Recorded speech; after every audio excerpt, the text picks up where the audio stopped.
Tony Soprano is up and about, but Polly Walnuts is down and out. Welcome back to Fog Entertainment. It's the fleshy part of the thigh. That's what Bobby was aiming for when he hit a black guy's ass, brother. But you know what? He can claim he's a marksman, he can claim this or that. You could still very easily hit an artery and die. It's not worth it. If anyone was going to hit a black man's ass, I thought it would have been fatal, to be honest, but nah. Vito! Big Bobby. Greasing the union! Who knows what team he's batting for these days, but you know what, man, I don't...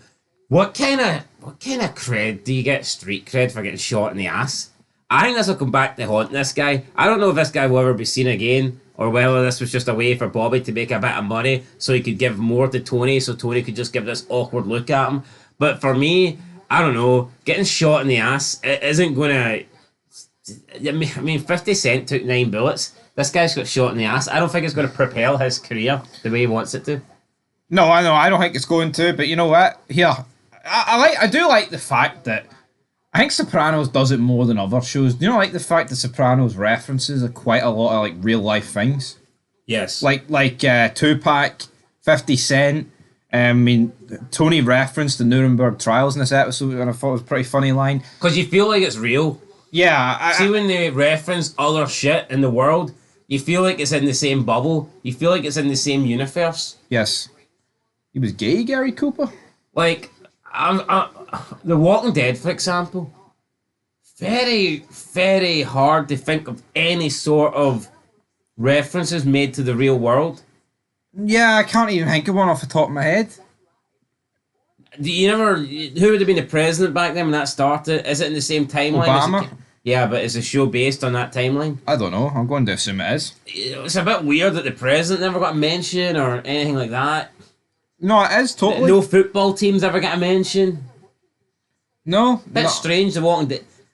And that kind of makes you feel disconnected, I think, a little bit. No, it does, and I think it would also be... I think The Walking Dead misses an opportunity with that, because it's like, well, what about all these real-life things? How did they get on in Apocalypse? But here, it is what it is. Sopranos, very much real, but Tony, his condition is massively improving here. He's awaiting surgery. We are reintroduced to Aaron Arkaway and introduced to Pastor Bob Brewster, played by Christian Slater. What do you make of this? Dexter. How is this Harry Morgan? This ain't him. You're not buying it? The guy for The Conjuring, the guy for the Original Sin. I cannot believe this is him. I mean, a few back and forths between Tony and this guy. I mean, I thought they were pretty decent, to be honest. But anyway, Tony meets a few of our patients. John Schwinn, you might know him as Nate for Sons of Anarchy. Or, I don't know what else he's in, but Nate. Good old Nate. And then Rapper Deluxe, who got shot, I believe, 7 times. So, yeah. You got the wee scene in the corridor in the hospital where he gives Tony the fist bump. He's like, original G. Tony doesn't really appreciate that because, I mean, we've seen Tony get on with black people before. The black community. He also buried Noah in his house. A million, you know, all that stuff. And he cried. Remember that guy, Noah?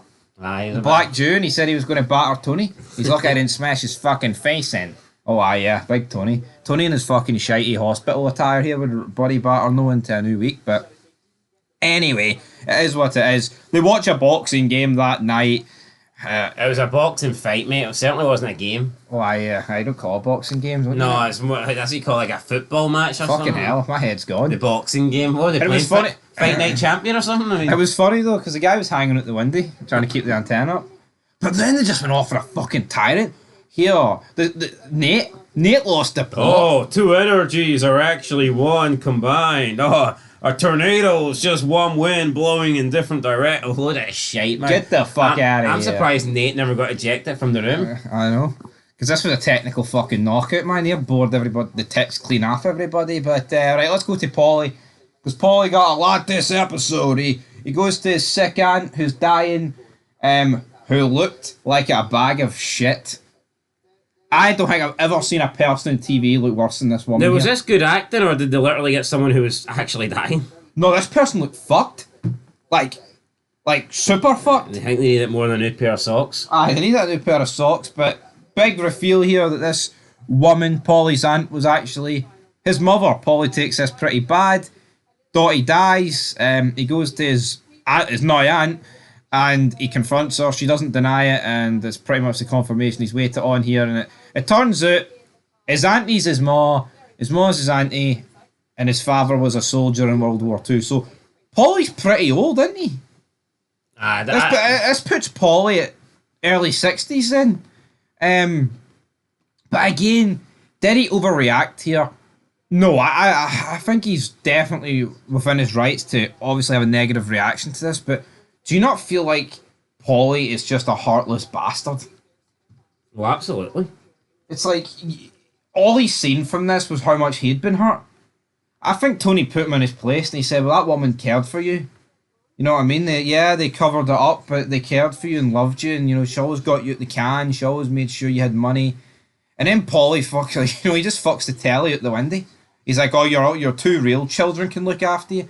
That didn't sit right with me. I mean, again, I totally understand why Paulie would be pissed off, because I don't think there's a person on planet Earth that wouldn't be slightly aggrieved by this. But and then just to wrap it up, you do get the whole Barone family, Dick Barone, that guy. So he dies, the garbage business.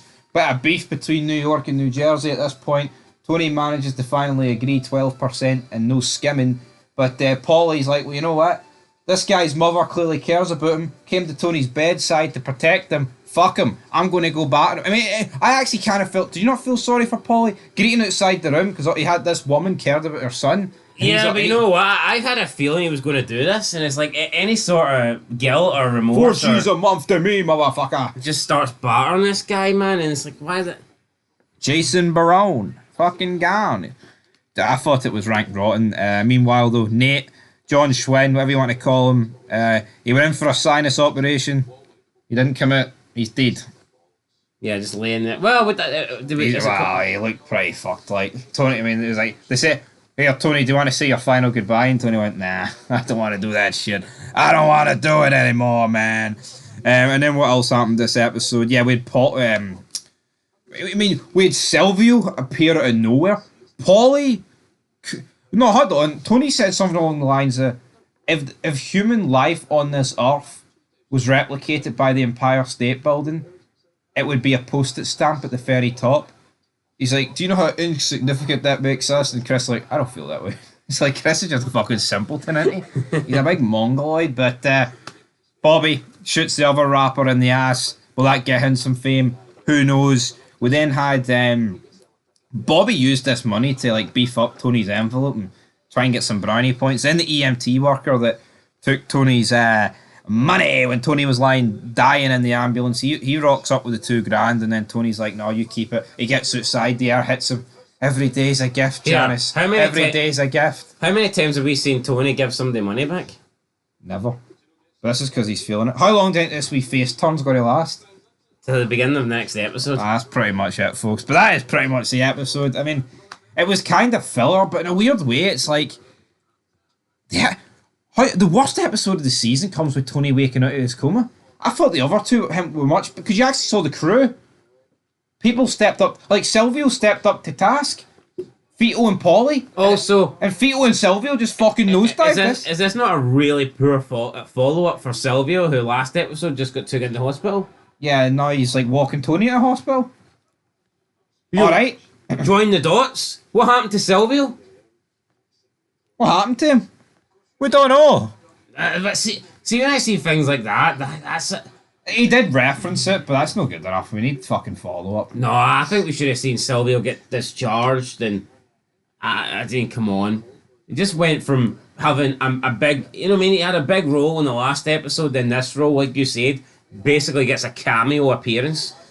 Yeah. Where he just pops up for like 5 seconds, they walk with Tony outside the hospital. I'll cut it straight down the middle. I'll give it a 5 out of 10. I think it's by far the weakest episode of the season. Well, I actually like that. I'm going to give it a 7. Well, there we go. That's a 6 out of 10. I mean, I thought it was good, but it's like the follow-up's so poor, isn't it? Yeah. But you know what? It's good seeing Tony back. The show fucking needs Tony. We'll see what Tony does next What can Tony deliver in episode 5? Mr. and Mrs. John Sacrimony request. We've got a wedding. Till then, though. Peace.